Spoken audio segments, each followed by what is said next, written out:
Good morning, everyone. Welcome to the SLDC Board of Directors special board What? meeting that's being held Okay. on June 27, 2024. I think we have a quorum, so let's move forward with a call to order and a roll call vote, please. Director Gilbert, Here. Alderwoman Clark Hubbard, Here. Director Arnold,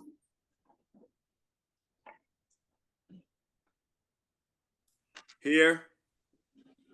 Director Reed, Here. and Chair Richardson. Here.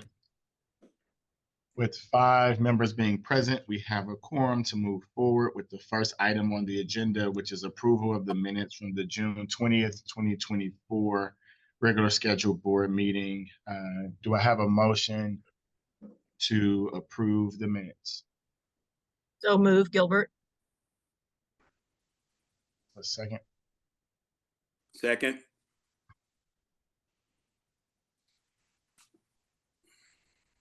Roll call vote, please. Director Gilbert, Aye. Alderwoman Clark Hubbard,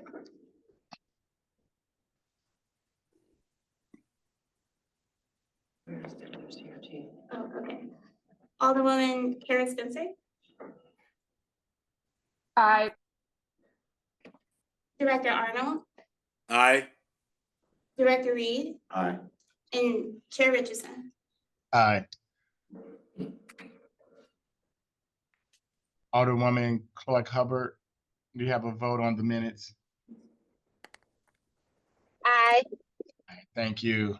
With all present voting aye, the motion passes to approve the minutes from the June 20th, 2024 regular scheduled board meeting. So we'll move into our first resolution today.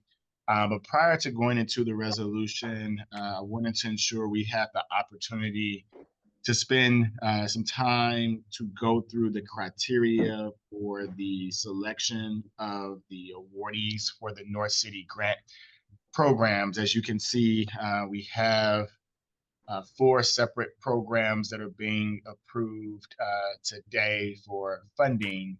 And we want to ensure that the board, as well as the public and those present today, have a full understanding of the criteria that went into each one of these selections, and then respond to any questions or concerns that the board of directors that are present today may have around that criteria.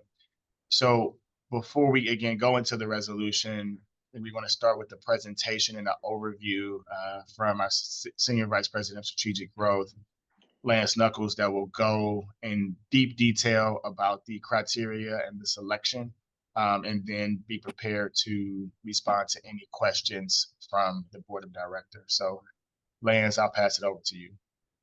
Thank you so very much, Director Richardson. And again, SLDC Board of Directors, it's always an honor and a humble privilege to present to you the work in progress here at SLDC on behalf of the residents and businesses of the great city of St. Louis. So can we slide to the next slide, please?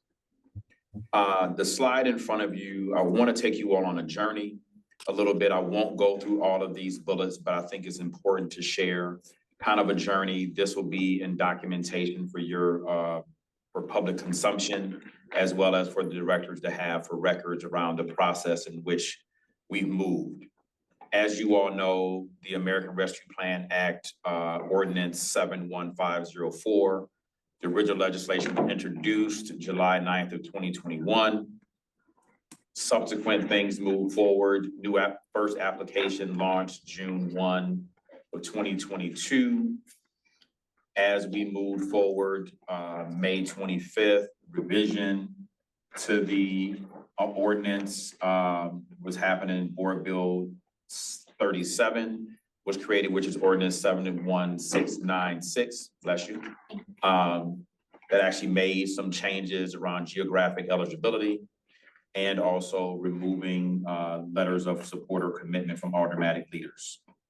Legislation was signed into law July 12th, and then a new application was launched for this program on August 1st of 2023 with a closing application deadline of October 30th, 2023. One thing I want to make sure I share with you all that there were two groups of applicants. There were applicants who started submitting applications after the June 1 launch of the first application, and then a subsequent set of applicants who completed the second form of the application that was completed at the deadline of October 30th of 2023. That first group of applicants was roughly 227 businesses, and thereafter we received another 500 odd businesses that applied in the second form of the application. So just good information for you all to know that during the time that the legislation was being modified, this agency still continued to afford businesses the opportunity to submit an application for positive consideration once a new application protocol was put in place. I think the second column of the slide presentation in front of you really kind of talks about some of the community engagement and the review of application process, and that we've gotten ourselves to a moment where we had a series of one-on-one sessions that were conducted to ensure that businesses completed an affidavit of the specific program that they were participating in. So we would be evaluating each applicant in the appropriate form of application in which they were submitting. And so that happened in the month of March, where the SLDC team and third-party consultants worked in collaboration to ensure that businesses had a chance to attend a one-on-one session to assure their application was complete and that there was documentation that was proven out to inform us at SLDC of the appropriate program in which they were being considered.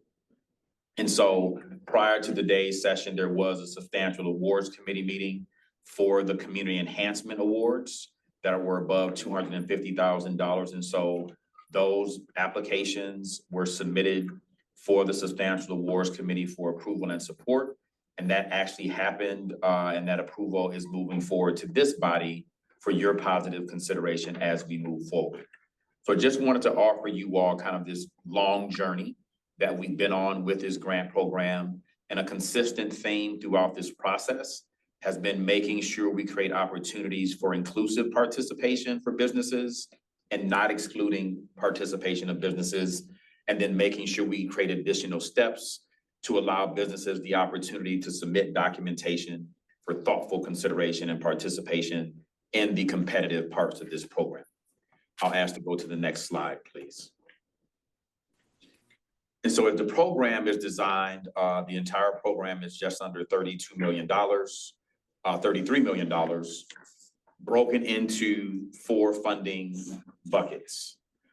The first bucket is the capacity building, which is really a partnership that we've created with National Development Council, which now they're formerly known as that, but now their new name is Grow America, where they are providing capacity building support and a financial assessment.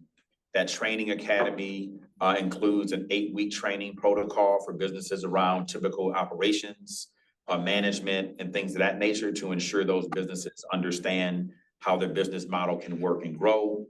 And as a part of the financial assessment, each business is conducted a financial assessment to also identify their fiscal position and providing those businesses with a set of financial documents to help them understand that position, including a balance sheet, profit and loss statement, projections, and an income statement for them to really understand how they can move forward and continue to legitimize their business operation for those businesses that have been growing and evolving, and finding a way to maintain stabilization throughout the pandemic. And these tools will allow them to keep moving forward post the investment of these dollars to support their business success as they move forward. That is a $2 million pilot allocation where each business can receive $25,000 for completing the training academy and $25,000 for completing the financial assessment. And in the $2,500, Lance. I'm Did I say sorry. 25,000? Thank you for that. Apologize for that, directors.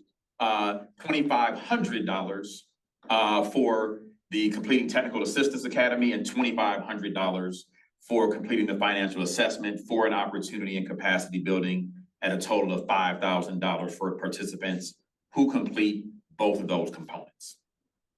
Second program is focused on stabilization, which is a first come, first served basis that is non-competitive.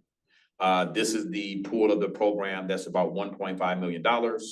And eligible applicants are eligible to receive $15,000 in that non-competitive process where they have an application completeness based upon their COVID impact and adverse impacts.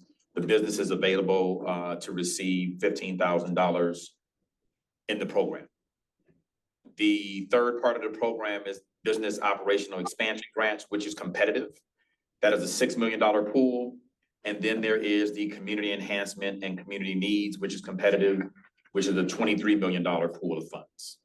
But those are the ways that businesses are being supported with this program, again, to support their sustainability, also expansion, and also the revitalization of infrastructure within North St. Louis.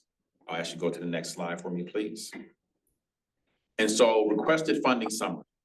The total requested by eligible applicants is $416 million for a program that has $33 million within it. The total number of applications received is 704 applications, with total applications that are either ineligible or disqualified at 197. And we'll talk about that a little more as we move through the conversation and how we might communicate, or not how we might, but how we will communicate to all of these businesses post this conversation in this special board meeting. Have you go to the next slide for me, please. And then the applicant funding summary. And so the total eligible applications is 507, with percentage of applications submitted that is either pending or funded at 439, which means we're roughly 87% of these applicants have either one, received funding already, or are coming before you in this decision today to be able to move conditional funding forward.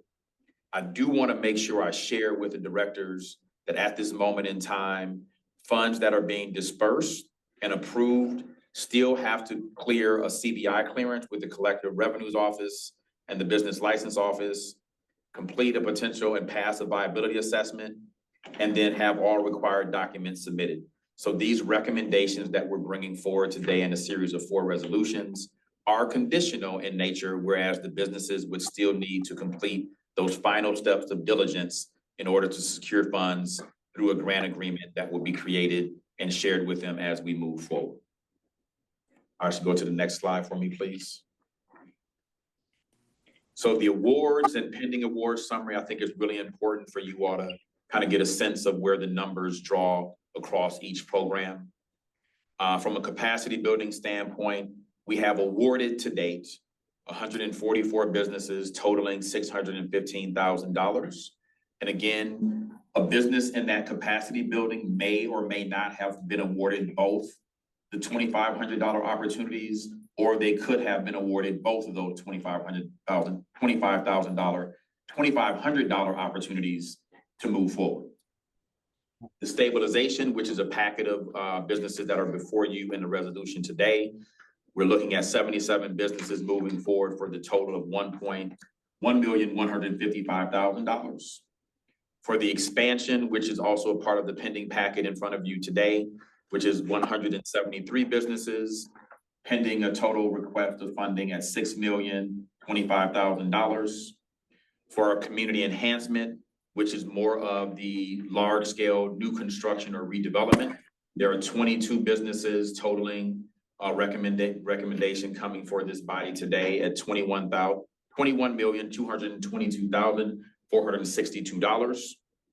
And there are 23 businesses within the facade program, which is a subset of the community enhancement, at $1,795,447,000. Totaling the businesses at 439, with the total pending recommendation at this moment in time at $30,812,909. One quick caveat, Lance, I'm sorry for interrupting. One quick caveat is on the capacity building, when it says awarded, that's actually funded to date. So that just wanted to make sure that was clear for the directors here today, that that money has already been deposited into the accounts of those businesses, those 144 businesses. Thank you for that reminder. So if you can go to the next slide for me, please.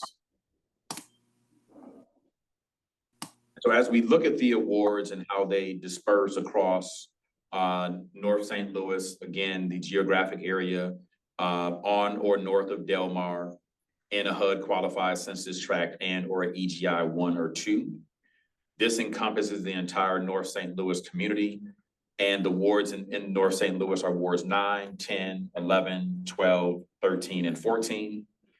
And the total awards are listed across each ward, and the total amount of dollars going to each specific ward are there. And so there was healthy participation and movement across each of the wards within the community, which allows us to speak to the equitable distribution of resources as a part of this grant program across North St. Louis. I'll ask you to go to the next slide for me, please. And so as we start to do a little deeper dive, I wanted to make sure we talked about these things in totality. We do have the ability for the map that you all see in front of you. We will make this map public in nature to allow anyone to click on any specific icon to understand what business is there, things of that nature, and the amount of funds that they were awarded for a specific project. But again, from a capacity building standpoint, there's a total of $2 million in final awards. And again, $615,000 has already been awarded to 144 businesses, and that training and capacity will continue to move forward as businesses engage with Grow America to complete those training and education and financial assessments. I ask you to go to the next slide for me, please. And so again, we'll do a little deeper dive on the stabilization grants. Again, first come, first served program, $1.5 million, $1.155 million being allocated in this recommendation for 77 businesses. Each applicant that is eligible receiving $15,000. And there were 97 applications that were submitted. And at this point, we're pending 77 of those 97 applications for positive consideration and recommendation for funding. I will go to the next slide now, I'm sorry. And so the next program is the operational expansion grant. Again, providing you a little deeper dive, $6,025,000 with a recommendation for 173 businesses. And so I will kind of walk through the entire criteria that is used for operational expansion and dialogue with the board. So I'm going to change screens here and get to the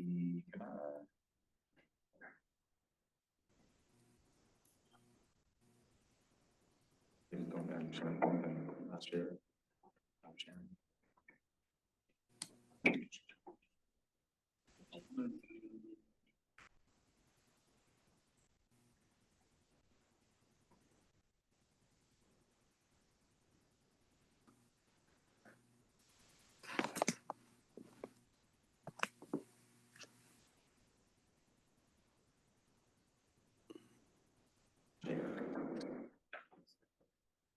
Here we go. Sharing the right screen. Nope, not sharing the right screen.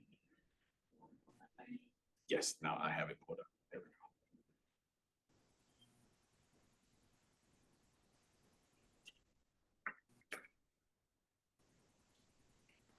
go. I have it open. Just gonna for a second. I can open the Zoom screen as an option for me to share. So showing this, I have the document open.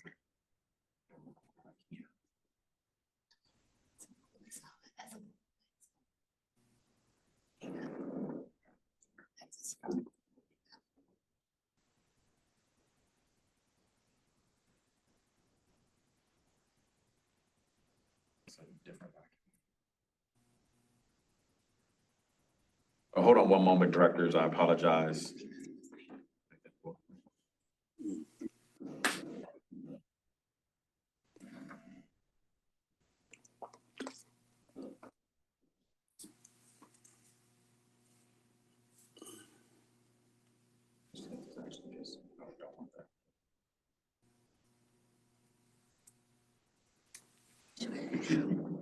Put it in this one, Put it in. like that one, there. Like that.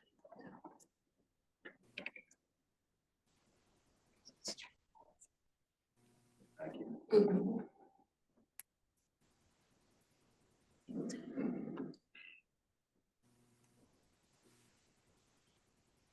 There you go. Okay. I'll go back to. Share. Goodness gracious. Okay. Goodness gracious. Directors, can you all see the screen? Yes. Okay. Again, apologize for the technical difficulty on my side. Is more than likely user error than anything else. So hopefully we won't have that challenge when I jump into the other evaluations.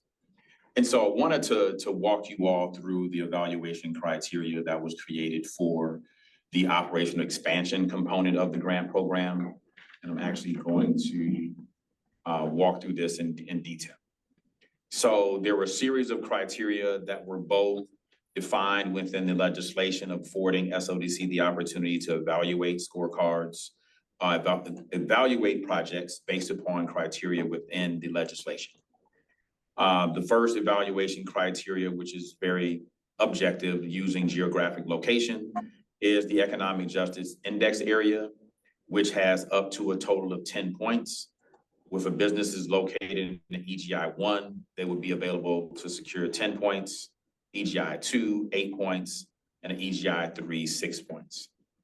Just for reference, EGI 4 and 5 are not included in this evaluation, whereas those index areas are not a part of the geographic area as defined in the board bill legislation on or north of Delmar.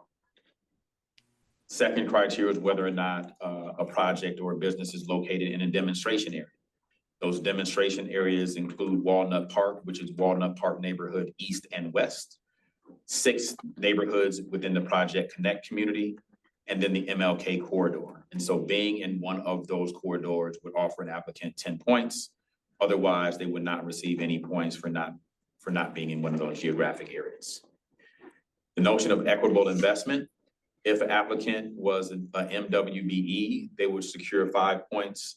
And if the applicant business owner resided in North St. Louis, they'll receive an additional 5 points for a total of 10 points in equitable investment. Proximity to an area, this is a total of 15 points. Within 1,500 of a priority corridor.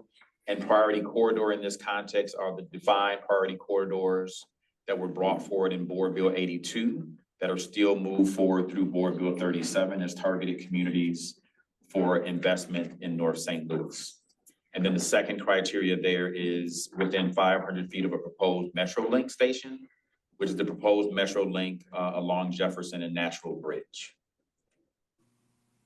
Then there's an evaluation of up to 20 points for community amenity. Projects include a community amenity, whether it's in a health facility, educational facility, grocery store, daycare, et cetera, would receive 20 points. If a project or business provided resident services, i.e. barbershop, salon, restaurant, retail, nonprofit, would receive 10 points. Bars, lounges, liquor stores, cannabis retail is not included in this category, just to be thoughtful and share that with you. The business location type, whether the business was a commercial location, a storefront, leased office space, received 10 points. And or if the business was a residential location or web-based business only, they would not receive any points for that. That was the first part of the strategic review of that process. The second layer of that review was a 75-point review with SLDC executive reviewing scorecards and may request to refresh ratings if there are obvious outliers. Also, SLDC executives set thresholds for funding based upon the number of applicants, cap awards based upon the number of employees as a critical criteria. Then these programs, these applications went through a CDA compliance check to ensure that these applicants and the process met CDA compliance, and then routing for a proposed award with CDA for review and approval. And then the final destination with these recommendations are with this body for final approval here with the SLDC board. So I'll yield the floor for a moment. Are there any questions about this criteria? And so again, it was done in a two-step process of making sure that the geographic eligibility was met, and then that there was any outliers that need to be addressed based upon address information being inaccurate. And there was some of that exercise that was done to ensure that all applicants had a fair and equitable ability to participate in this program if they had selected it in their stated affidavit. One just quick clarification here, that when you talk about the executive review of ratings, that's not saying the executive team had 75 points to allocate. That's the total. It's a total of all of these criteria Yeah. and those numbers above. So it total 75 points were not allotted for executive review. So I just wanted to make sure that that was clear prior to us asking any questions of the directors. And I believe Director Richardson, business had to score at minimum 40 points for positive consideration. That's correct. I'll pass it over to Director Gilbert. Thank you. Thank you for that clarification, because that was my first question. You know, I really appreciate this information. It really is very helpful to have this spelled out to us. You know, I wish we had gotten this prior to this meeting so we could have looked at it a little more closely, but I do appreciate having it now. I think, Lance, you clarified pretty well how this is playing out.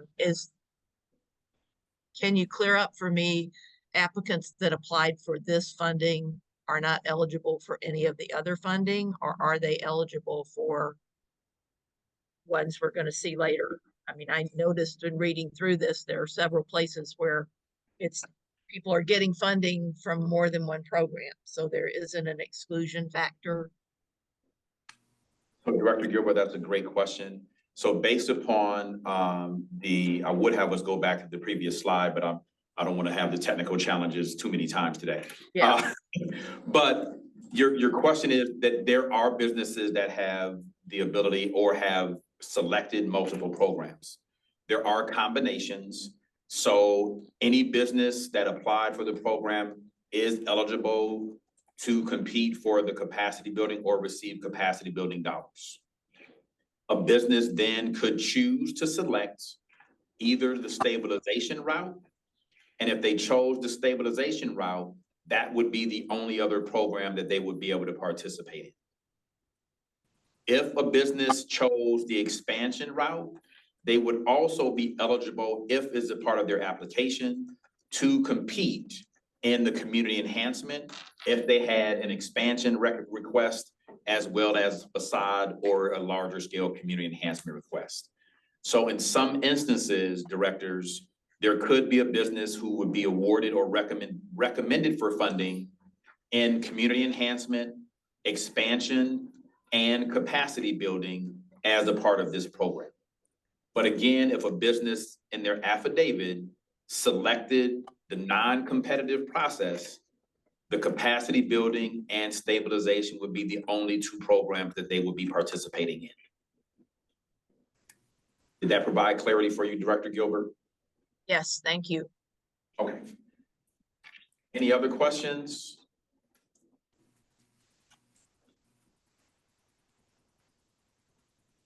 Okay, so I'm going to stop sharing and I'm going to give the wheel back to you. Hopefully you'll have the same challenge coming back. And so we want to just walk through, actually, you know, I'm going to do this. We're going to just go to the other evaluation and see if I can just download these. That might be a better way to solve for that and see if we can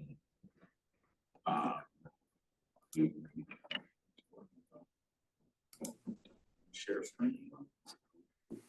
And why is it taking up?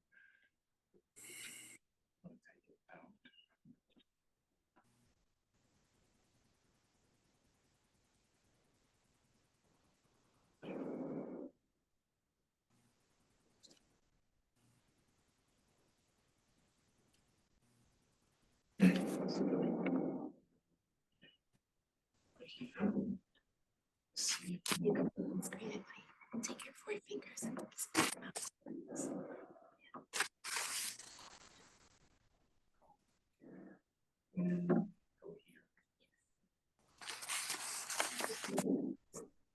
Oh, Zoom. Yeah.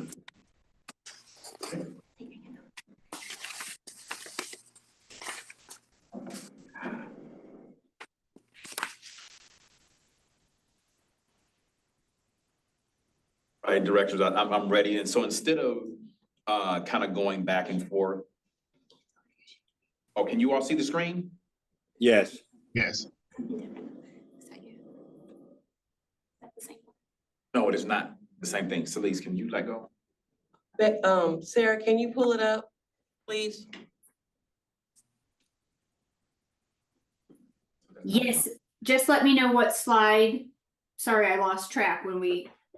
So no, I want to be presenting right now, not So on your, unshare. unshare Unshare. on your side. There we go. Thank you. There we go. I'm like, wait a minute, I thought I was learning something.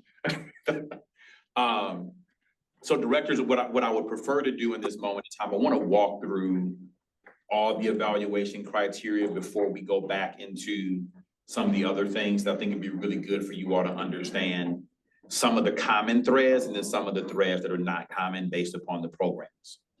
And so for the community enhancement and community needs programs, there's a different set of criteria and what I would say a little more robust evaluation that was done in a 2-step. And so I will walk through that. But I also want to provide a caveat that the community enhancement program is the program. Community need is a participation or eligibility criteria, not necessarily a funded pool within the program itself. Here's what I mean when I say that. If a business has a business and they're attempting to move into North St. Louis in the eligible geography, they would have to meet a community need threshold, which means they would have to have site control over that site, either in an ownership or a signed lease agreement prior to the submission and the deadline of the application. That is an additional criteria for a business that is seeking to move into North St. Louis to ensure that businesses who are outside of St. Louis would just not be able to have a windfall to attempt to participate in this program. Whereas we know the original intent of this legislation was to support businesses in North St. Louis that have had more of an adverse impact based upon the issues around COVID and economic justice. And so I wanted to provide that real quick overview as we walk through this. So there are no separate criteria for community need in the sense of the evaluation, except for defining what type of benefit they're bringing into the community. And so with the community needs process, there's an application completeness and eligibility review, which is standard across all applications that were conducted both in the capacity building and the expansion and stabilization. So I just want to offer that that is a baseline for all applications that were received in this program today. The economic justice alignment filter, which is a point system that is a total of 50 points based upon some of the same geographic eligibility. So again, geographic priorities, EGI 1 down to 5, rating at 10 points down to 2 points. Being in a demonstration area, Walnut Park, Project Connect, MLK, and there was a typo in this document. Dutchtown is not included in this based upon the geographic area of the legislation. And so I apologize that we didn't catch that. And so businesses in Walnut Park East or West, one of the 6 neighborhoods in Project Connect and the MLK corridor would receive 10 points. North St. Louis residency for a business that's located, that the owner resides in North St. Louis will receive the benefit of 5 points. And then priority corridors up to 10 points for on a corridor and 5 points for in 500 feet in proximity to a priority corridor. And as I stated earlier, the priority corridors are those corridors that were deemed a part of the original legislation in Board Bill 82 that are segments of corridors across the great city of North St. Louis, for us to be able to evaluate. The proximity to community assets is up to 10 points. Within 500 feet of an occupied school, 5 points. Within 500 feet of a proposed Metrolink alignment site, 5 points. And then within 500 feet of a park, additional 5 points. And so that was the first part of that evaluation. The second part of that evaluation included the application review, which is a total of 50 points. The applicant is a WMBE or a nonprofit, received 5 points. Whether or not the business is a community amenity was up to 10 points. So a business that is a healthcare facility, educational facility, grocery store, things of that nature, received 10 points. Projects that provide resident services, again, barbershop, salon, restaurants, will receive 5 points. There's an additional 20 points for the project application being clearly defined and the clearly defined proposal and request, up to 20 points. And does the project application include a complete and reasonable budget, up to 15 points. These 2 points, these sections are really critical, as these are the larger scale opportunities of funding, as well as ensuring that the capital structure is aligned and we can have our arms around whether or not the capacity of the organization to execute the work. And so that first part of the program was 100 points. And for businesses that scored above 65 points, they were eligible to move forward into the second part of this evaluation, which is the economic justice impact evaluation part of the process. Within this process, the applicant's qualifications was provided up to 10 points. I won't review all of the thresholds, but it based upon a proven track record of successful execution of projects in similar capacity and having the staff capable to manage and develop the project, down to the applicant does not have the capacity to successfully execute the proposed project, getting 6 points in the process. The second key question around is financial feasibility. Starting with the project has a clear, complete, reasonable, sustainable, and highly leveraged budget and or capital stack, receiving 10 points. Down in increments, down to a project budget or capital stack is unclear and indecipherable. The third criteria, does the project meet primary goals identified in the city's economic justice action plan, strengthening neighborhoods, eliminating the wealth gap, improving health and educational outcomes, expanding the tax base, and growing the city's population. So if a project met all 5 of those priorities, they will receive 10 points, and gradually down to if they did not meet any of those priorities, they will receive no points. You have a question? Okay. Always good. The fourth part of that question is, does the project demonstrate a positive impact on the community's needs? Projects presumed to have a direct and lasting impact on the community need includes educational facilities, affordable housing, healthcare facilities, et cetera. And then those things were determined direct and lasting impact up to 10 points, indirect and marginal impact on need 5 points, and no clear design or impact project outcomes. Outputs are not realistic or measurable, receiving no points. And so that was the scoring criteria that was provided in that second phase. That second phase of the process evaluated 69 businesses in that program. And out of that, 45 businesses will be brought forward to you all in these 2 programs for consideration for funding support to move forward. And so there also was an internal executive review for funding recommendations. And I'm gonna see if I can do this really fast. I'm gonna stop and share screen again. But actually, I'll just talk about that, Neil. Yeah, real quick. That's what I was going to say, Lance. I think also noting that some of the subjective review was done by several reviewers, and it was a kind of an average score among those reviewers, and it wasn't just one reviewer that conducted each review. So maybe you could speak a little bit about that, Lance. Yes, sir. I was actually going to do that. Thank you for that, sir. And so out of the 67, Each of the 69 applications were actually reviewed by 3 different staff members. Those scores were then averaged and then used to create the scoring criteria for those moving forward. I will also say that in that subjective evaluation in phase 2 of the 69 businesses, 2 of the 9 reviewers were SLDC staff. The remaining 7 of those reviewers were staff from CDA, where there are our compliance partner and funder. And so it provided us to have where SLDC staff were not adversely influencing the decisioning or the evaluation of those scores for these businesses moving forward. And so those very objective things were done in a very equitable way, leveraging the average score of those 3 reviewers and not necessarily choosing one, the high or the low, but leveraging the average score that would then make up the final score of those businesses in the evaluation. And those final scores were brought to the review team by SLDC leadership.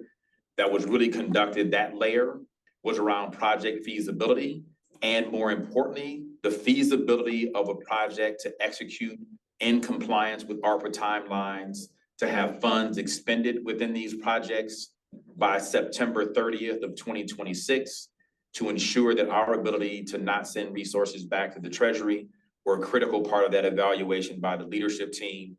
And those recommendations will be brought before you here shortly in this conversation. So I'll pause in this moment in time to explore any questions from the directors about the community enhancement evaluation criteria and process used to bring forward the recommendation of 45 businesses for positive consideration.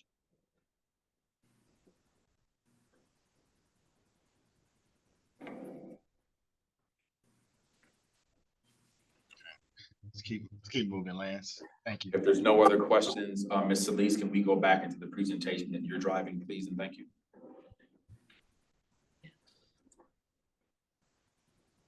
I'm actually taking over for Solis due to technical difficulties, sir. Okay. Thank you. You gotta have a backup for the backup. Teamwork makes the dream work. Yes, ma'am. Okay, Yes, ma'am. I got it, Sarah. Thank you. This is amazing. It's always good to have teammates. And so I think we're just gonna go back into the slides. And I think it's really important as we think about, again, the largest portion of this grant program being about infrastructure, or more importantly, built environment and facade to change the lived experience and visibility of North St. Louis. Geographically, we're really excited about the fact that the criteria did allow us to prove out through a very equitable evaluation process that businesses on corridors and that businesses across the entire North St. Louis community were able to participate, and that there's diversity across both for-profit and nonprofit businesses to be awarded funding opportunities to move forward. So we are really excited about that reality and how we're able to move this program forward. And so from a community enhancement perspective, again, we're bringing forward recommendation of 22 businesses or 22 projects with the total request of $21,222,462, with the average size of the funding recommendation at $964,657. So these projects will have a lasting impact and also trigger and ignite opportunity in our demonstration areas and along some of the major corridors that would allow us to attract and live up to the expectation of the goals of the Economic Justice Action Plan by increasing the tax base on these projects specifically, as well as then attracting other opportunities to come into North St. Louis. So I ask you to go to the next slide for me, please. And so again, the community enhancement portion has a subset, which is facade.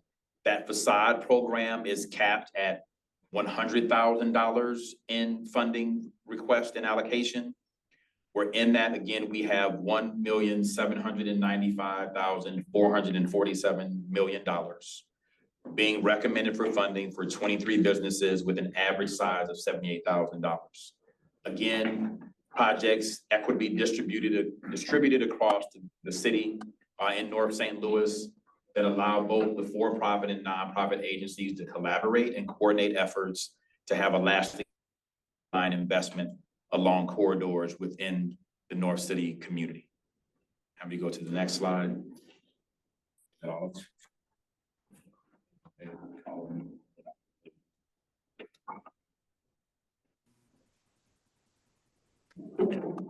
And so we'll circle back. So I want to yield the floor just for a moment. We're really excited about where we are in this program right now, bringing these recommendations to this body that allow us to really ignite this city moving forward. And so if there are any other questions, I will pause now. Post these questions, I would love to start to move forward, bringing forward the recommendations and resolutions for your consideration to move these programs forward. So I will yield the floor for any director to ask any questions for clarity before we move to resolution discussion.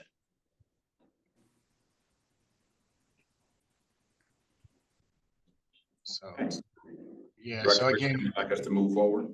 yeah, so I would say, again, I know it's been a long process of getting to this moment of selecting awardees, but this is the largest set of funds that we have at our disposal to support North St. Louis City. And we wanted to ensure that we had very objective criteria that allowed us to make strong decisions, as well as subjective to ensure that we were evaluating the long-term impact of these investments to be transformational for North St. Louis City community. So with that, I'll move forward to resolution number 24, SLDC 943. And again, this is authorizing SLDC to award grants for the North St. Louis Small Business and Nonprofit Program to eligible businesses and nonprofits for business stabilization efforts. So Lance and Lorna, do you want to move forward with actually presenting the list of businesses for the business stabilization efforts or the recommendations? Or do we want to walk through the resolution? Of course, the resolution too. Yes, of course. So Director Richardson, I am standing in the stead of my colleague, Alexander, who is a little under the weather. So I will be navigating all 4 resolutions this morning for the Board of Directors. And so we can get the first resolution on screen for the directors. I can walk through that. And Director Richardson, the question I have is, do you want us to share the list on screen, or do we, because I know that information was provided to directors in their board packet. How would you like to advise me to address that part of our resolution, sir? I think it's just going through the resolution, and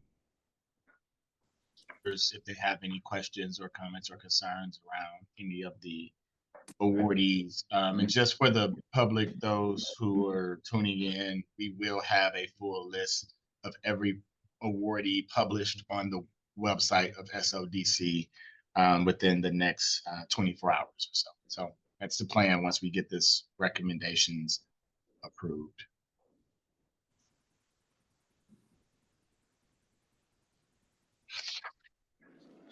Lance, you can move forward whenever you all are ready. Hold on one moment, Director.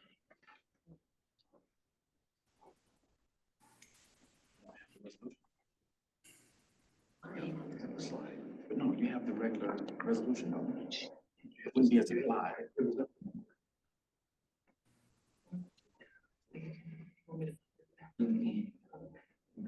Still have it. Okay. I need a copy. That's good. That's what I just. Yeah, absolutely. So. Sorry about that, Director. So again, I have as Lance Knuckles, Senior Vice President of Strategic Growth. It's You want me to keep that up there? Yes, ma'am. Oh. Mm-hmm. We'll just walk through them. Okay.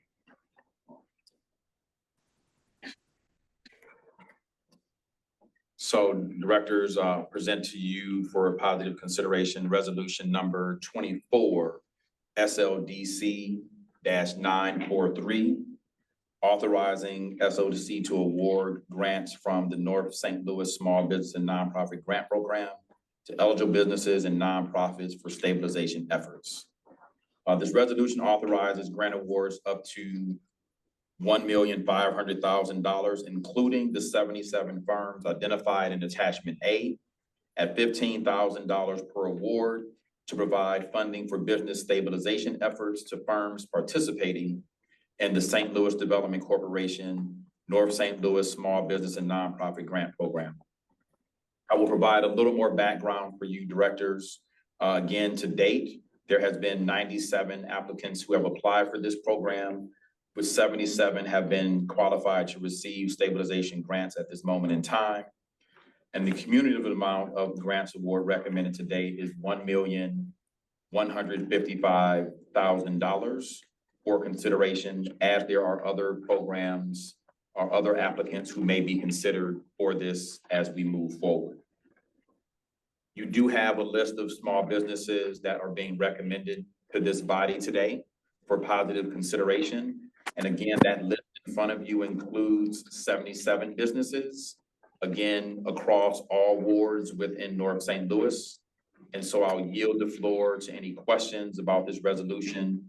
And again, this resolution, the evaluation criteria, as we discussed previously. Director Gilbert? Yes, my question is, you're asking us to authorize the full $1.5 million, even though you've only given us $1.1 million something in the 77. Will we not see the rest of them? I mean, why are we doing the whole thing now if that's all you've got? So Director Gilbert, that is a very great question. So we are asking you all to approve the entire program allocation in this moment in time. Whereas the program funds may move between programs based upon need and utilization. If there are any other firms that are being deemed eligible in this bucket, they will come back to this body. This is not a decision to remove the decision of this body from seeing those businesses, but as we move forward, the ability to move funds across programs within this program, to move funds across buckets within this program is critical for us to be responsive into the work. So we are looking for the grant awards, for your permission to authorize $1.5 million in total, but subsequently in this moment in time, approve the 77, which is underneath that $1.5 million cap. And then Director Gilbert, we will be bringing back, so those other 20 firms, once they are verified and they have cleared their verification with the license collector office and collector of revenue, we will bring those 20 businesses or so back as they get approved for your consideration. So right now, they're not technically considered eligible for funding until they go through that approval. But you all will see those other 20 on a rolling basis. So we'll have kind of a ongoing section for the North City Grant Program until all funds are dispersed in our SLDC Board of Directors meetings. All right, what I heard Lance saying is you might decide that, well, we've done enough in this and we need some more somewhere else, so we're just going to arbitrarily move it over there without coming back to us. No, so the $1.5 million today is allowing us to make the determination of the businesses that come forth for us to approve them and then bring those businesses forward under these various buckets. If there is a determination that, again, there's no more businesses that will qualify under, let's say, this stabilization program, there could be a future request that could be made by from the board to make those allocations. But today we're seeking authorization to award up to $1.5 million across this program today. Thank you, Director. So that sounded like a circular thing to me. I didn't get clear understanding of, I see we've got more people that we need to go through the hoops for that we could use up this 1.5 million or we might not. And if we don't, then you're gonna transfer that money into one of these other programs that we're looking to do. Is that That's correct, but yeah, that is correct, but we would not do that without your approval. Well, then why are you asking me to do the whole 1.5 million now? I don't understand. I mean, it seems like we're giving up our touch points to be sure that these programs are being, managed correctly if we give you the whole 1.5 million now. I mean, what's the justification for that? I mean, why? Yeah, so I think also as we are bringing forth those other businesses having the authority to be able to approve them and move them forward, and providing those updates is going to be critically important for the board. If the plan is for us to again have to come back and get authorization for another out of that 1.5 million bucket, having another $100,000 approved per resolution. I think that's one piece, but I think the goal moving forward to create some efficiency is having that $1.5 million just approved, and then sharing the exhibits of the businesses that we're considering for funding on the programs as part of us moving forward. So I don't know if there's other clarification that's needed, or Lance, if you have other thoughts about the efficiency of the program. And Lorna, I see your hand. Sorry, I know you're not feeling well today. Right. Thank you, Neil. So I think for some context on it, since March, we have tried to reserve certain dollar amounts for each of the programs. And now that all the applications have gone through the rating process, we believe these dollar amounts right now are what will be needed for the capacity building for the $2 million, 1.5 for the stabilization, the 23 million for the enhancement. What we do know is that we have 197 applications that we've deemed ineligible.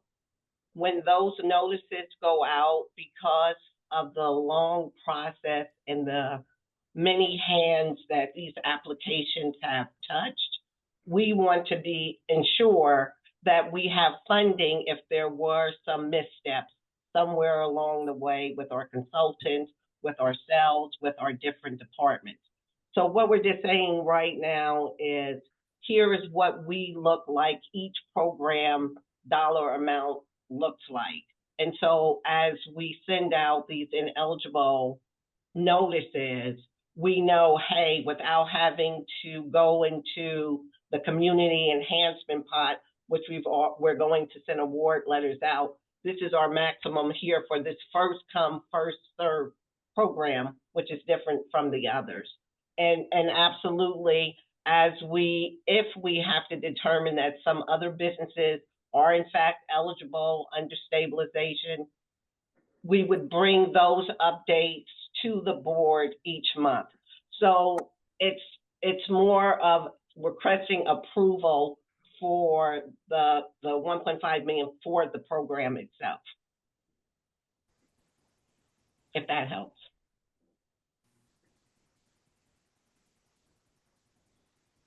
Or is, I guess, the question or the difference of maybe perspective is, Director Gilbert, you believe it's more beneficial for the board to just authorize up to the 77 that we've deemed qualified, that's on Exhibit A, for the 1.155 million. And then once we have additional businesses that are qualified, deemed qualified and awarded for recommendation, for us to bring those back with an additional request for funding for this program. I mean, to me, that's much more palatable and logical way to do it. I think saying that our goal or our we think we'll go up to 1.5 million is a good number to have in for us to know that's what the intentions are, but until we get it, because if we authorize it, it just seems like, to me, like we're authorizing without seeing. I, would love for the other directors to say what they think. If I'm totally crazy, let me know. No, I think it makes sense if we're going to be authorizing the businesses in this resolution for us to have the same methodology for future businesses. And as I understand, the resolution's in front of us.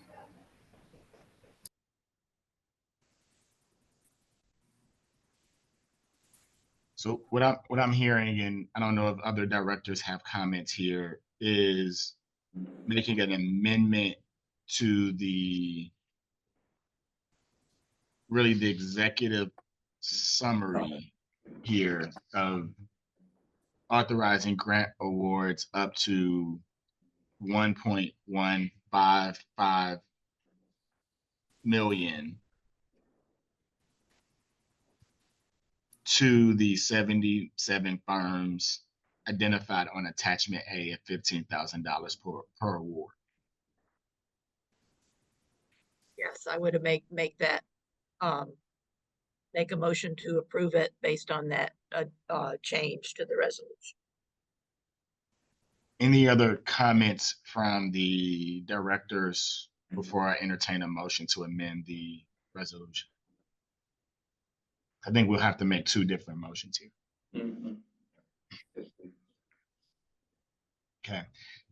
Hearing none, I would like to entertain a motion to amend resolution number 24 SLDC 943 to strike the $1.5 million amount under the executive summary and replace it with $1,155,000, and then strike including to replace that with at 2. So the resolution should read, this resolution authorizes grant awards up to $1,155,000 to the 77 firms identified on attachment A at $15,000 per award to provide funding for business stabilization efforts to firms participating in the St. Louis Development Corporation's North St. Louis Small Business and Nonprofit Program. Do I have Lance, you have a comment? So Director Richardson, I just wanted to, as a point of opportunity and clarification, the SLDC board has previously approved and authorized grant awards in relationship to this program up to $20,000. So I don't know if that has any bearing on what we're doing in this current motion, but there has been a resolution approved by this body to afford you the opportunity as the director and CEO for grant awards up to $20,000 to be authorized with your signature and approval. So just want to offer that information. No, I appreciate it. I would still like to move forward with this, just given transparency and the importance of this being as transparent as possible, and given the directors the ability to have that transparency around the firms that are being approved for this important initiative. So do I have a motion to amend the resolution? So move, Gilbert. Can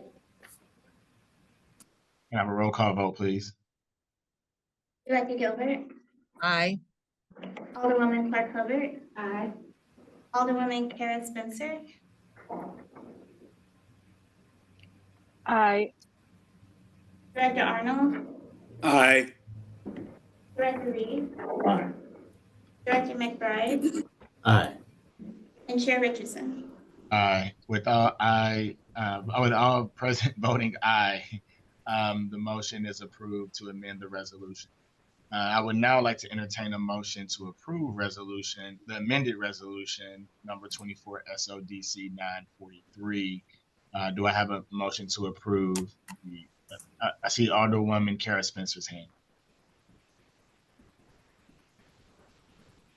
Do you have any comments on?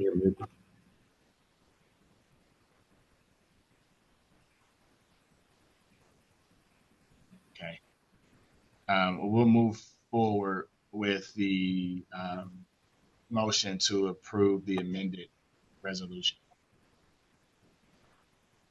Could you not hear me, Neil? No, we could not. We can now. We can hear you now. We can hear you now. My apologies. I just wanted to say, and I hate to say this, but I just wanted to say that I'm going to vote present on these because as much as these are so important. This is such a large amount of money. I realize we're having a special session here, but I just don't feel prepared to vote on these. I know it's 3 years in the making. We started this process in 2021. And I know we're having this special session meeting, but I rearranged my schedule to try to make this, and I actually have to hop off here in a second, but as much as I just don't feel prepared. I don't feel like the whole board is here. And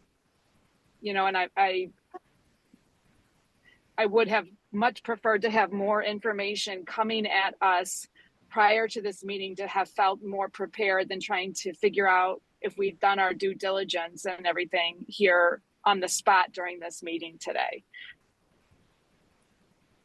So I appreciate the comments, Alderwoman Kara Spencer. We've attempted to provide as much detail prior to coming to this board around the process, keeping, having on the agenda the past several months, updates on the program and the progress that was being made to date around the evaluation and the meetings that were being held, providing updates to the HUD's committee, the Board of Aldermen, around the progress and the process here around the North City Grant Program, having press releases and other communication to the public.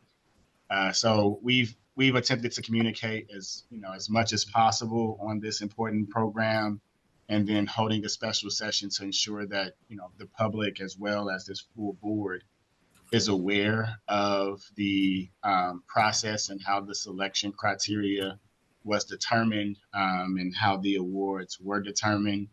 And then also, I think we have the majority, if not all, of the board of directors present today, with the exception of Mr. Sean Spencer, who was not able to make it. But definitely understand, we can continue to do due diligence and continue to provide updates. But I just wanted to make sure that, we move these forward and get these projects funded, because this has been for too long, and, we need to get these dollars out the door. I appreciate that, Neil. And I do want to commend Director Gilbert and you and, the leadership here for hearing that kind of input and pivoting here to make that amendment, which I was supportive of. Thank you, Alderwoman. So with that, I'd like to entertain a motion to approve resolution number 24, SLDC 943, amended resolution. So move, Gilbert. Second, McBride. The motion and a second. Can I have a roll call vote, please? Director Gilbert, Aye. Alderwoman Clark Hubbard. Aye. Alderwoman Karen Spencer. She mentioned she was voting present. Alderwoman Kara Spencer, are you remaining voting present on this resolution? Okay, well, let's keep moving. Director Arnold. Aye. Director Reed. Aye. Director McBride. Aye. And Chair Richardson. Aye.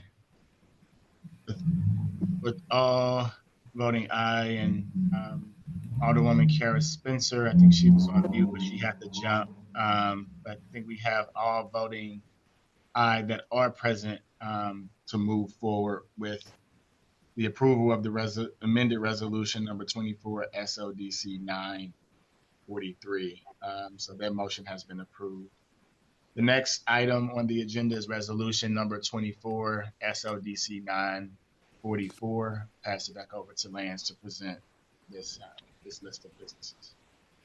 Again, Director, it's a pleasure to present to you resolution number 24-SLDC 944, authorizing SLDC to award grants from the North St. Louis Small Business and Nonprofit Grant Program to eligible businesses and nonprofits for facade and storefront improvements and other community enhancement efforts. The resolution authorizes grants totaling $23,017,909 to firms identified on attachments A and attachments B.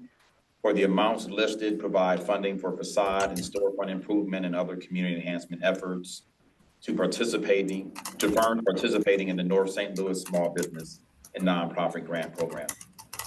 Again, this program set aside a portion of the funds for facade, which is a subset, and then for community enhancement. Within this recommendation, there are 22 firms that are being recommended for community enhancement and 23 firms that are being recommended for facade. And within the facade program, the allocation of funds in this resolution is $1,795,444. And the recommended community enhancement funding is a total of $21,222,462 for, again, the cumulative of $23,017,909. With that, I seek your support and conversation to move this resolution forward for positive consideration. Director Gilbert, I'm gonna recognize your name. Sorry, my landline is ringing. That doesn't happen very often. It's somebody selling me something. Sorry, it'll stop. It'll stop. My question on this is, you know, these are big awards for the most part, and you know, we didn't get very much information. I mean, what's it? What is the community enhancement? I know it had to meet one of those categories you specified, but you know, what are these different organizations or businesses doing with this money? It's not really very clear, and some of them, especially the nonprofits, are people I don't recognize at all. So you know, what are they doing, and is it part of our vetting process to find out if they have if this is a part of the funding for a project? Are we showing that they've got the other funding to complete it? You know, if it's a total $5 million project and we've given them 2, do we have verification they've got the other 3? And because we're not getting that information, you know, what's the total project amount that this $2 million is going toward? I don't have a good feel of saying I'm happy to give them this money if I don't know what the rest of it is. Does that make sense? Director Gilbert, Director Richardson, I'll respond if you mind, sir. Director Gilbert, I think that is a good question. As a part of the due diligence, we can definitely provide this body additional, I'm going to call them notes, as it relates to the evaluation process in an Excel file that has kind of an overview of each project. Based upon the number of projects, we thought it'd be kind of cumbersome to attempt to bring all of that into this body. At this moment in time of seeking your support and funding recommendation and support, we have another layer of diligence that is still required for us to move this forward. In some cases, the larger awards in this program, we cap the awards at $2 million. And there are a number of awards or applicants who apply for up to $10 million. And so a part of our diligence is to engage with these businesses post this conversation to ensure that the reduced recommendation of funding will still lean towards project feasibility of project completion and or to complete a phase of a project in its totality. So Director Gilbert, I think our ability to bring that full capital structure in this conversation is something that we're tasked to do prior to moving into an agreement.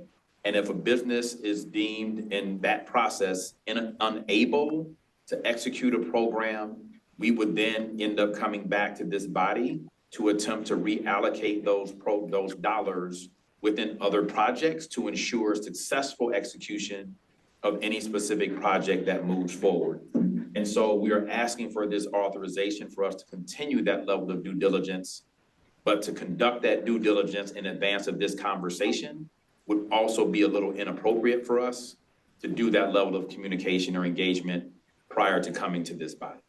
But I'll yield the floor. I know Director Gilbert has his hand raised as well. Director McBride. Right. Sorry. You know, it's just my concern is not having more detail on this, and it's especially for some of these organizations that are, you know, small and you know, I don't know. It's very frustrating to do this, to authorize this without knowing more information about the projects. And, you know, some of these groups or people, the businesses, you know, I do know, and I know what they're, you know, that they would use the money correctly, but we're not just writing a check for this amount. We have to go through more. They have to prove they've got the capital stack before it's actually funded. Just proving funding up to this amount if they meet that other criteria. Is that correct? Yes, ma'am, that is correct. Still think that this, you know, not getting this information until yesterday, and all my stuff went to spam, so I didn't find it until this morning. You know, having an opportunity to ask more questions and get that further information would be very helpful. This is sort of scary to me, saying we're going to do it without having that other. You know, they have to, when they applied for 10 million, they had to say how they were going to use that 10 million. If they didn't have a backup for the other 8, we're only given them 2.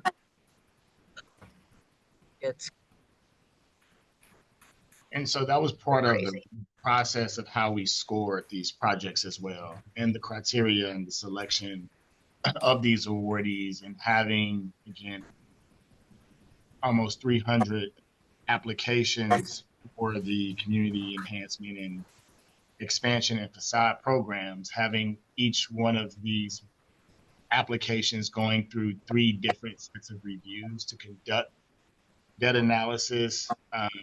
Director Gilbert and Director McBride, to your hand as well, really allowed us to understand some of the capacity constraints, and then also the budgets for each one of these projects, and then putting forth recommendations that, based on the assessment, objective and subjective, we believe are the best projects that can actually be executed and implemented prior to the deadline in which the funding needs to be spent from required by partners. And I appreciate that getting that many applications, having this much money, you know, it's been a lot of work on behalf of the staff, and I do appreciate that. But, you know, some of this looks like, you know, we're awarding them more money than their entire, you know, annual budget. And those are some of the analysis that we ran as well. Director Gilbert, is to ensure that the funding amount that was approved is aligned with their history of operational capacity to be able to implement these type of projects or similar. So that's, again, was part of that review process, but understanding your concerns of not having all of that information today for all the 300 businesses is understood. However, it was part of the, again, analysis that we. Thank you. I do appreciate that was included. Yeah. I don't have any other questions. Director McBride. Yeah, what's the time frame on when we would need to approve this resolution? I think there's still some runway we'd have to give some more analysis here, because and let me just clarify my hesitancy is in this same resolution, we have awards of $5,000 to Wellston Loop, and then $2 million to other entities, or $1.5 million to other entities. And the scale of those two does give me pause in that I think it would be prudent for us to at least have some understanding as to how these monies will be used in some of these much larger projects, at least, and also to understand what the verification process is going to be by the SLDC to ensure that it was used as represented in the application that was submitted some time ago. So yeah, when we're dealing with $15,000 a level, and then we increase it by a level of 10, that gives me a lot of pause, and then by even more to $1 million, it gives me even greater pause. So could you give us some insight on that, or is there a way we could break this up into smaller bite-sized pieces so that on these larger projects that we can have some kind of understanding of what the oversight is going to be by the SLDC? So that's why we broke it up into two separate attachments. Attachment A is focused on the smaller facade improvements, and then attachment B is focused on the community and enhancement community needs. So Lance, do you want to speak more to the dollar amounts, kind of the thresholds? Again, Wellston Loop, they applied for $5,000. So that's why they were awarded $5,000. Okay. We wouldn't approve them for $100,000 if they applied for $5,000. So that's why you see the various limits. But the cap is $100,000. So if a business applied for $1 million for facade improvements and we only awarded $100,000, again, that's part of the further due diligence that Lance spoke to that we would have to do with that business to are you still able to complete that project, or should we be reallocating those dollars because $100,000 is not sufficient to actually make those? Well, then if we look at attachment B, and I appreciate that clarification, if we look at attachment B, how are for-profit entities meeting community enhancement? What's being Lance, you want to speak to that? So yes, sir. So for-profit and nonprofit, in the context of community enhancement is around infrastructure, Director McBride, and whether that is a building that is being rehabbed or a building that's new construction, and or if it's facade, which is kind of the external envelope. And this program allows businesses up to, I believe, 25% of funds to address internal infrastructure where there's not large scale projects. Community enhancement is not necessarily some other type of evaluation. The legislation guided very clearly about community enhancement being those types of activities for the built environment for North City as a community.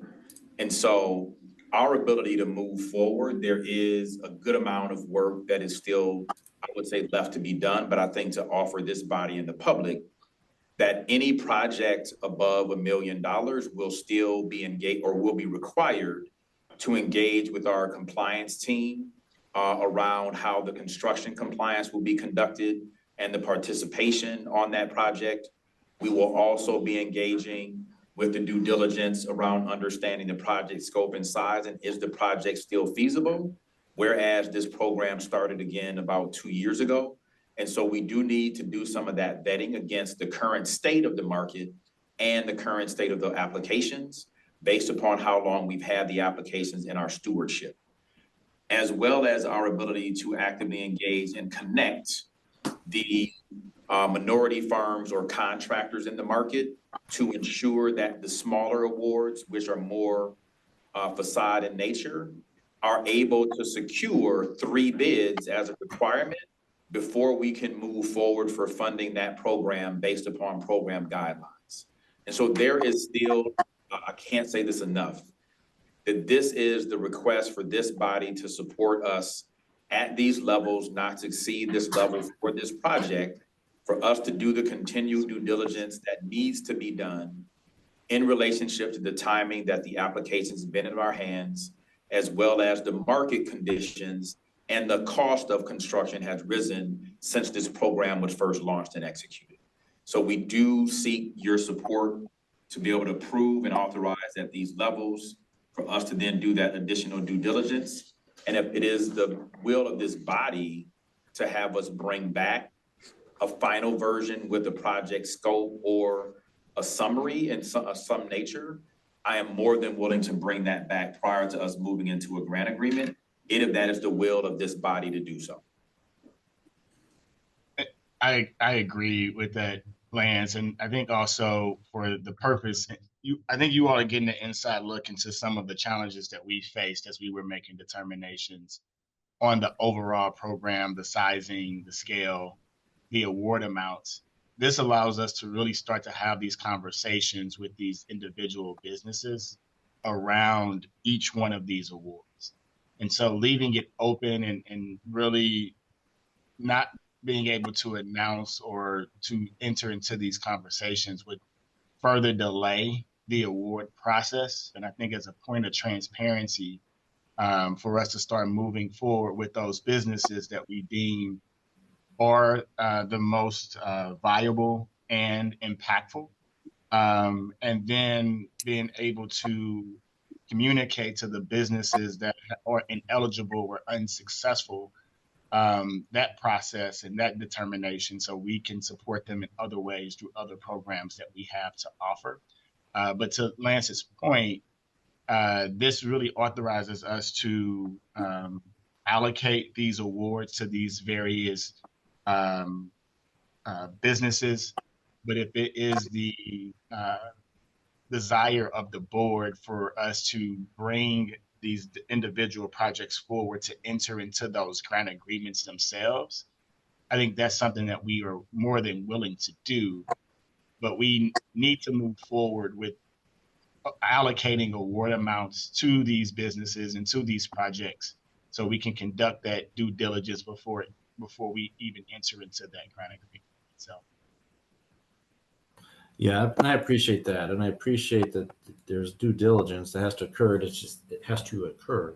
It's just the resolution states to award, so that's what I'm focused on. You know, if we can amend that to continue to engage in due diligence, then that's something entirely different. And I, speaking on behalf of myself, would like to see where these projects end up after further due diligence. Lance, where you want to make a comment? Yes, Director Richardson. Director McBride, I would offer this as food for thought for the body to consider and explore. I definitely understand, and I think SLDC and our CEO understands the severity of what we're accomplishing in this moment in time, and the due diligence is really critical. I think in order for us to communicate into the market with some sense of confidence, I think this body, I'm seeking this body through this resolution process to offer it as a conditional award, if nothing else. But without that award, we cannot engage in a thoughtful conversation to say, okay, if we have this commitment, what does that look like for your capital structure for you to move forward? And so that commitment, and maybe at this moment in time, this body offers a conditional award, which again, all of these awards are conditional at some level regardless, because they still need to have clearance of a CBI and be clear with the collective revenue and the business license office. And so I asked the board to consider a conditional award pending the due diligence that we've described as a part of this conversation.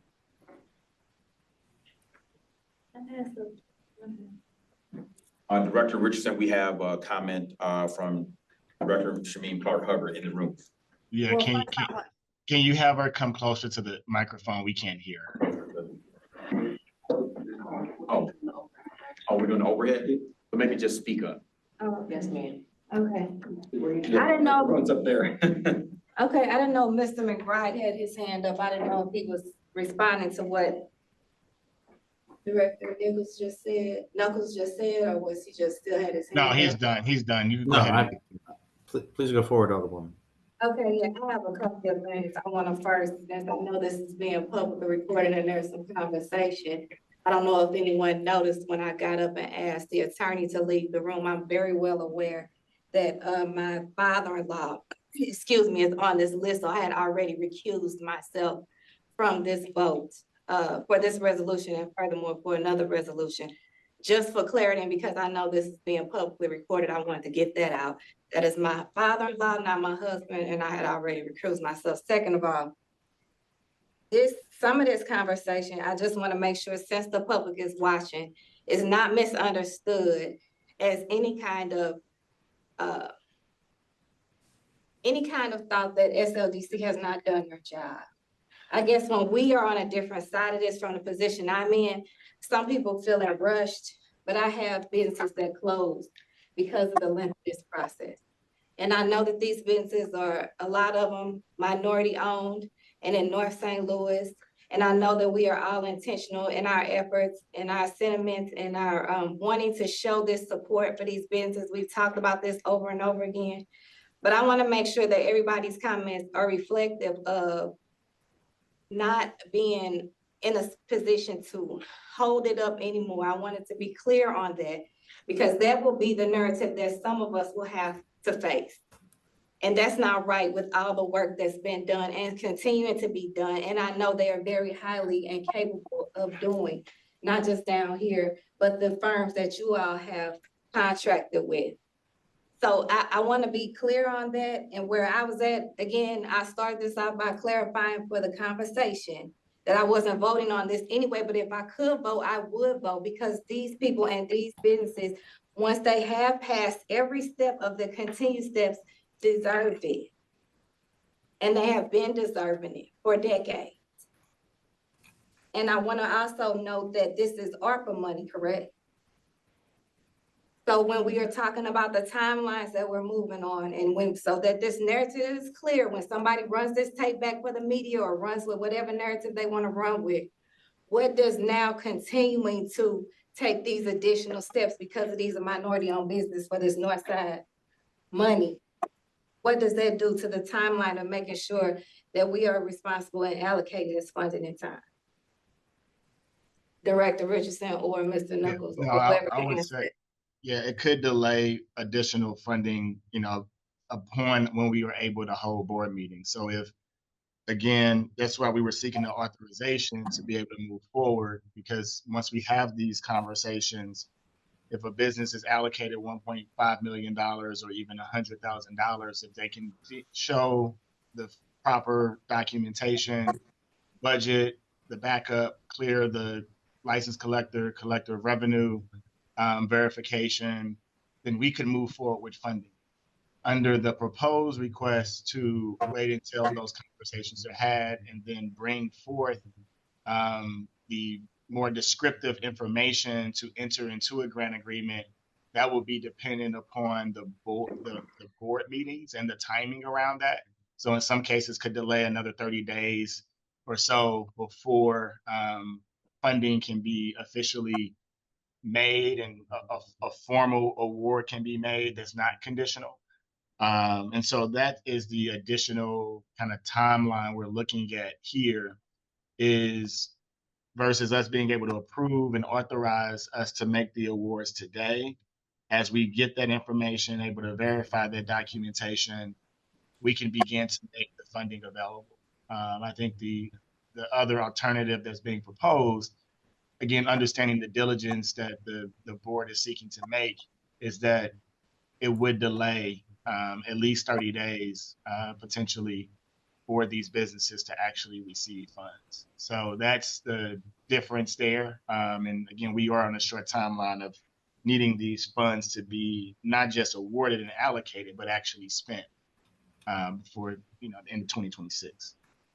Director Richardson, I want to recognize one of the directors in the boardroom here with us. Thank you, Mr. President. Director Reed here.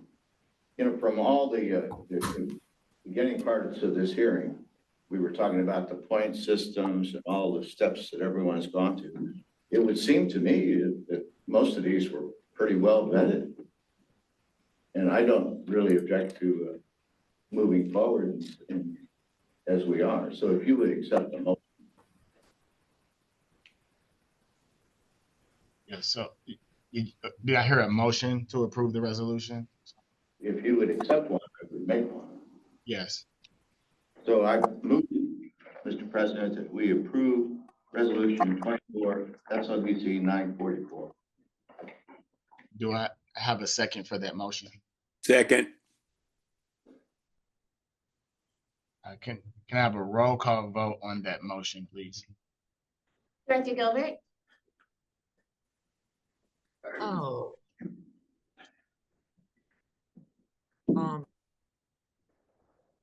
I guess, can I give a hesitant aye? Okay, time's up. Yeah. Okay. I All right. guess aye. Alderwoman Clark Hubbard, recuse. Director Arnold, Aye. Director Reed, Aye. Director McBride, Present. and Chair Richardson. Aye. Can you give me a vote on that, please? Can you Yes. read the vote back to me? 1 second.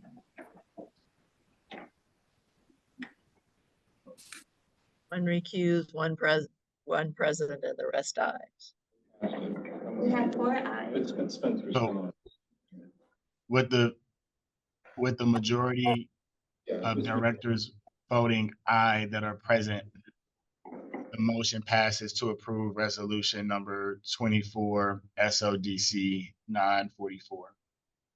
The next item on the agenda is resolution number 24 SODC 945, authorizing SLDC to award grants from the North St. Louis Small Business and Nonprofit Program to eligible businesses and nonprofits for business expansion efforts. I'll pass it back over to Lance in the stead of Lorna.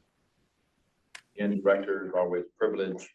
Have before you resolution number 24 SLDC 945, authorizing SLDC to award grants from the North St. Louis Small Business and Nonprofit Grant Program to eligible businesses and nonprofits for business expansion efforts.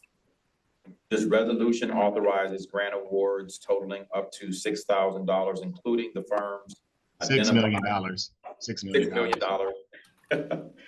Me and these numbers today, including firms identified on attachment A for the amounts listed to provide funding for business expansion efforts to firms participating in the St. Louis Development Corporation's North St. Louis Small Business and Nonprofit Grant Program. Again, as to date, 173 firms have been recommended for funding as a part of this resolution, and those are listed within your attachment of your resolution. I would yield the floor to any questions and or have the director call for the vote. Okay, I'm sorry, raise my hand here. Go ahead, Director Gilbert. All right. Do these grants total the 6 million, or is this, again, we're allocating more than you've actually gotten here? There's no totals on the exhibit, so. Is this Lorna. total 6 million, or is that a different? Lauren, I want to recognize your hand. Thanks. The grants total $6,025,000. We're anticipating 1 or 2 at the minimum will not pass their viability assessment. So it's the total amount of what we're considering for conditional awards. And I wanted to add here as well on the expansion grants, because all of these businesses are in North City. So they're either in a qualified census tract or from their makeup as being a MWBE under the ARPA rules, they are considered a disproportionately impacted class of businesses. And with that, rather than just being able to deal with the hardship from the pandemic, businesses that were disproportionately impacted can use grant funds for expansion. And so those expansion costs look like additional salaries for the business owner and employees, additional benefits. They can also use the funds for additional supplies and equipment. So what our plan is for these grantees is to give them that list of expenses that are eligible and walk them through what's eligible, what they can buy, how they have to retain those records for us to come out and monitor in the next couple of years. And then Lorna, maybe can you give a quick breakdown on how the dollar amounts were determined between the $25,000, $50,000, $75,000, $100,000 thresholds? Yes. So we received requests over $200 million for expansion.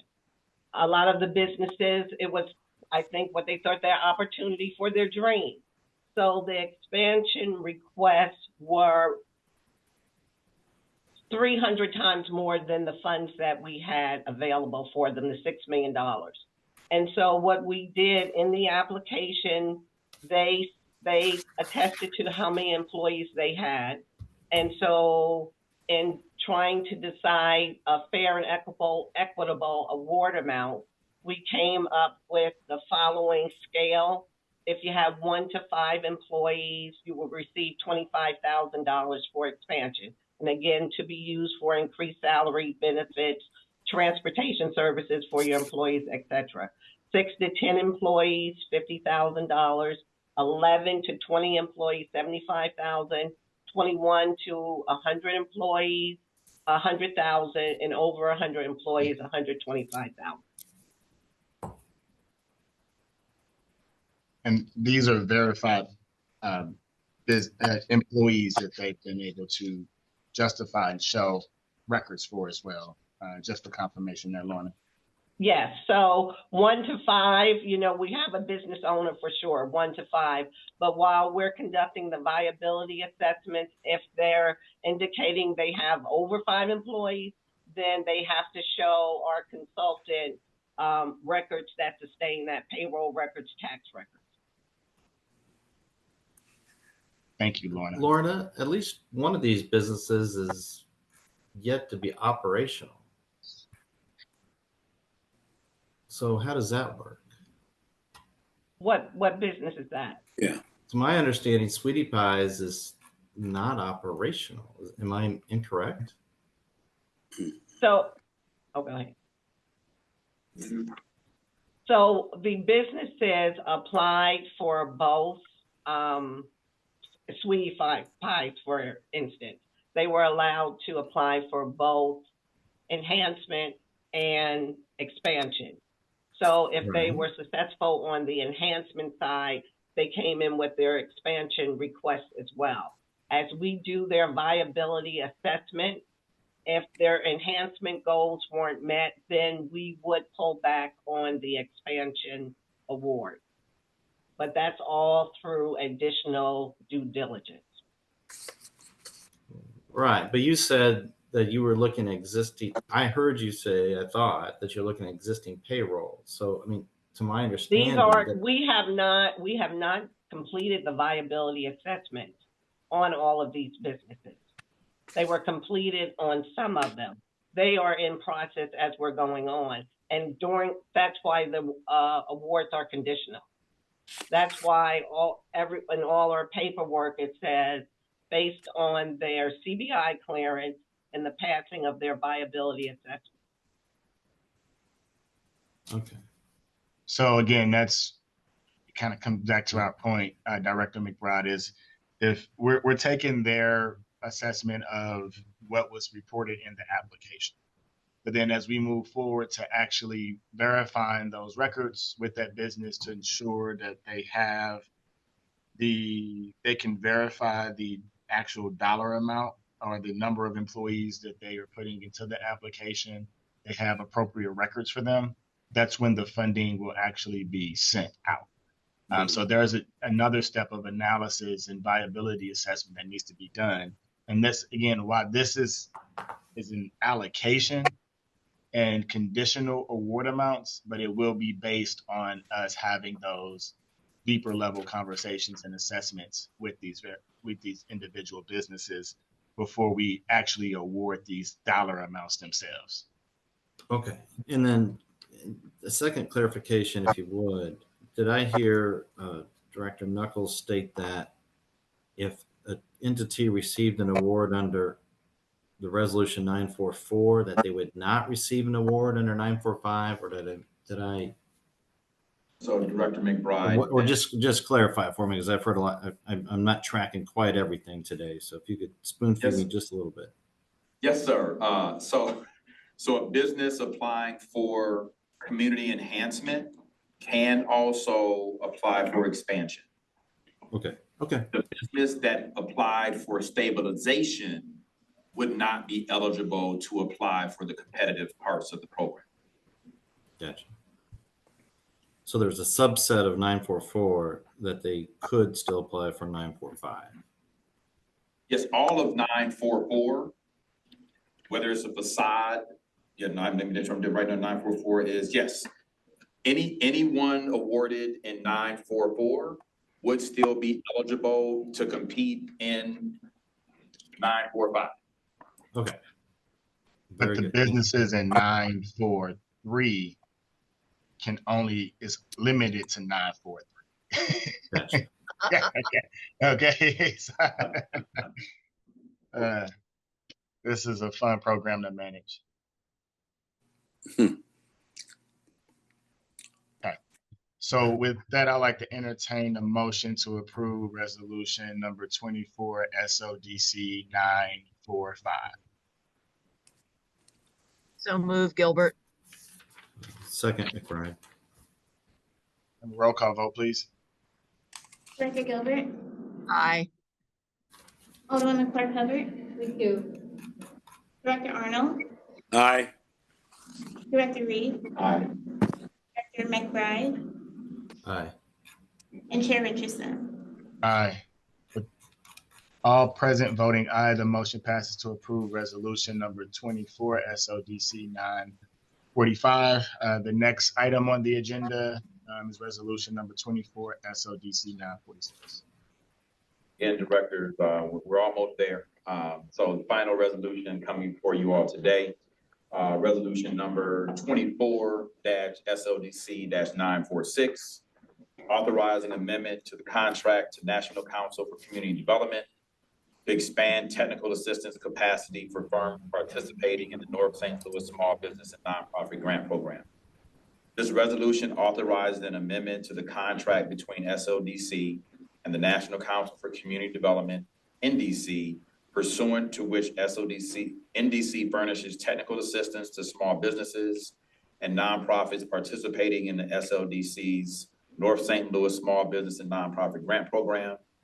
The amendment adds additional funding to expand the scope of NDC's technical assistance services from approximately 200 firms to 600 firms. Previously, a resolution was brought to this body in resolution 22 SLDC 851 with an agreement with NDC to provide services to up to 200 firms. As we've identified in this program today, we've received and evaluated over 715 applications.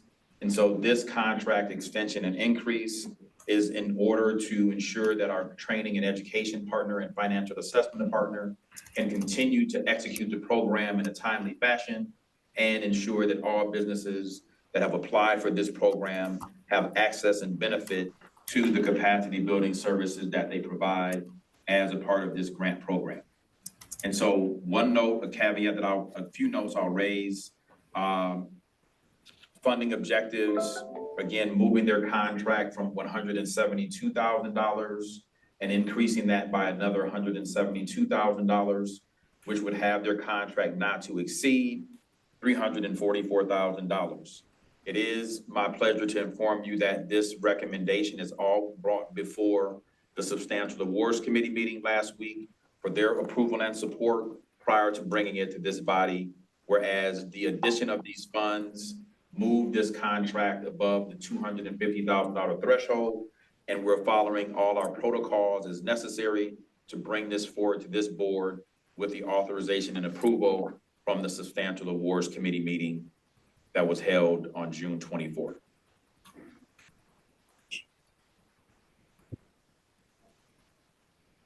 So again, just to confirm, Lance, this is additional funding for those business to support those businesses that are going through the technical assistance and capacity building.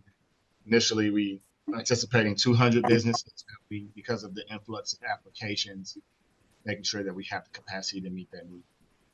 Yes, sir, that is the case, and the fund to support this contract is coming from the allocation of $800,000 for what was defined in the legislation as area of benefit that has provided the support or services or secured the services of NDC as well as Morgan Graves Consultant to provide the capacity building support for this program's successful implementation, execution, and training.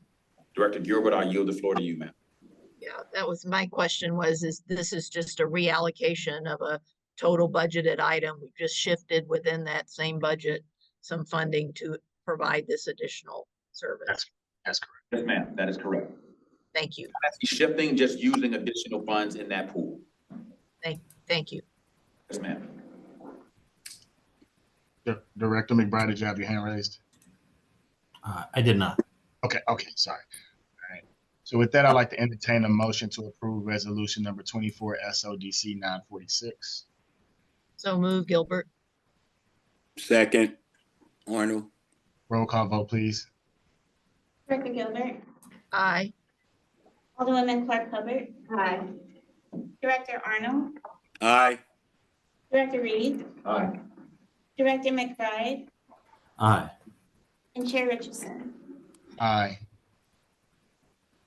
With all voting aye, the motion passes to approve resolution number 24 SODC 946.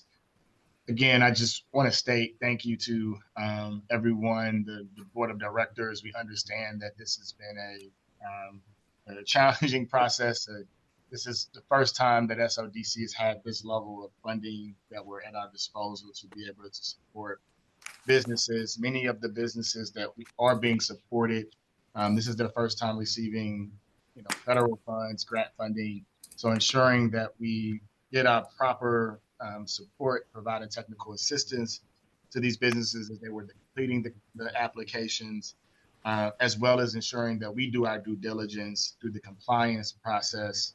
I want to give a special thanks to Lorna Alexander and her team from the compliance perspective, the strategic growth team, Lance Knuckles. We spent many weekends and even nights to get this to this point. It was not easy, but also, as Alderwoman Clark Hubbard mentioned, these funds have been held up for a long period of time. And so to be able to accelerate this work, to be able to make these formal announcements also allows many of these businesses, especially the larger scale businesses, to secure their additional funding or firm up their other commitments to move their projects forward. I think that was some of the challenges that we've seen as we continue to communicate with the community, is they were dependent on our funding commitment in order for them to secure other funding. So again, by us being able to make decisions today, we can help those businesses understand where they need to move next, whether it's leveraging our funding to attract other funding or moving forward in a different direction to support other projects or other funding that they need to attract outside of the North St. Louis grant program. So again, I think this was a big step forward in providing that transparency and giving that commitment to the public.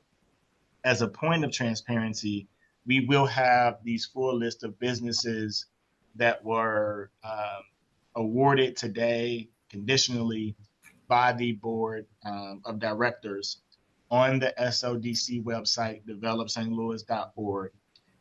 We will have the name of the business, the amount awarded, the program, and then also the description of the uses or the overview of the business, having that laid out on the map for the public to be able to interact with, to see how these decisions were made, and to learn more about the businesses and the projects that are being funded.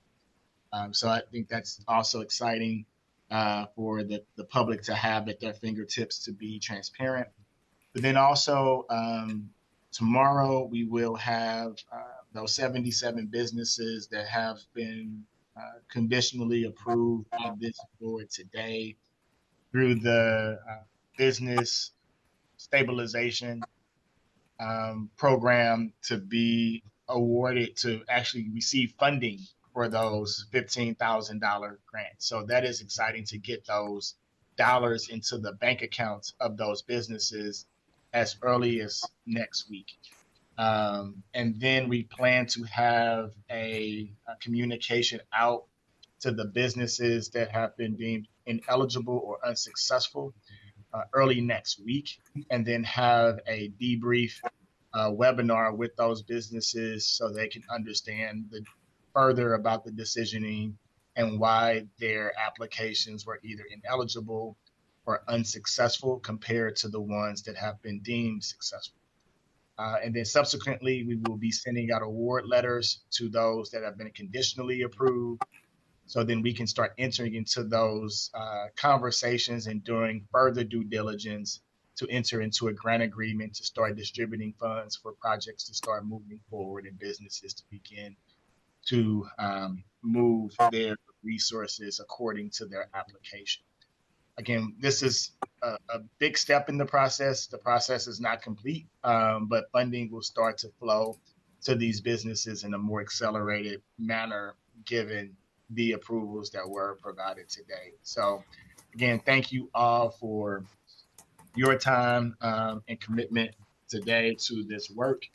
Our next regular board meeting is scheduled for Thursday, July 18th, 2024. And I look forward to seeing you all there. That I would like to make a motion. I would like to entertain a motion to adjourn the special board meeting. So move, Gilbert. Second. Motion and a second. We are adjourned. Thank you all.